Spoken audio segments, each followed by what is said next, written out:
If you're doing posture exercises but don't seem to be getting any better, try this test. Lean up against a wall with your feet out from the wall, but your pelvis, upper back and head touching the wall. Then lengthen the back of your neck right up without lifting your head off the wall. If you really feel that pulling in your upper back here, that means that some of your deep spinal extensor muscles have shortened and adapted to forward head posture, making it difficult to straighten up and maintain good posture. So here's how to fix it. The best way to stretch these deep spinal extensor muscles is using lightly resisted stretching up against a wall. So I'm going to show you how to do that in a few quick steps.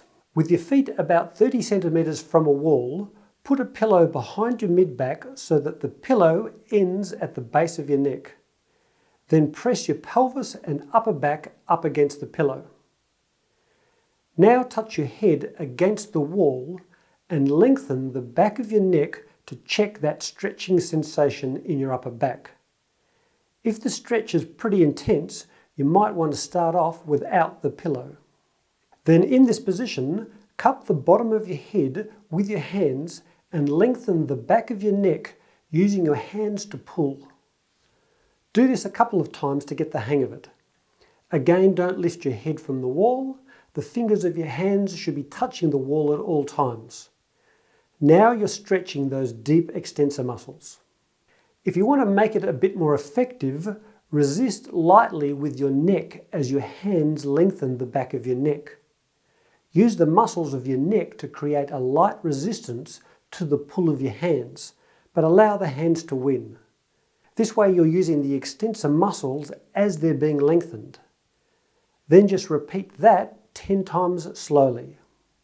So to summarize, start in the chin up position with your head touching the wall. Lengthen the back of your neck using your hands, but resist lightly with the muscles at the back of your neck. Remember not to lift your head from the wall. Hold the stretch for a few seconds and then relax your arms, return to the start position and repeat 10 times slowly. Over time, that pulling sensation in your upper back as you do these exercises should reduce. Now you still do need to strengthen the deep neck flexors, mobilize restricted joints in the spine and other essentials of improving posture. So if you're interested in the best way of doing that, I'll leave some links in the description box below. Anyway, I hope you liked the video. If you did, please consider liking and subscribing because it always helps. And let me know how you go in the comment section below. Okay, cheers.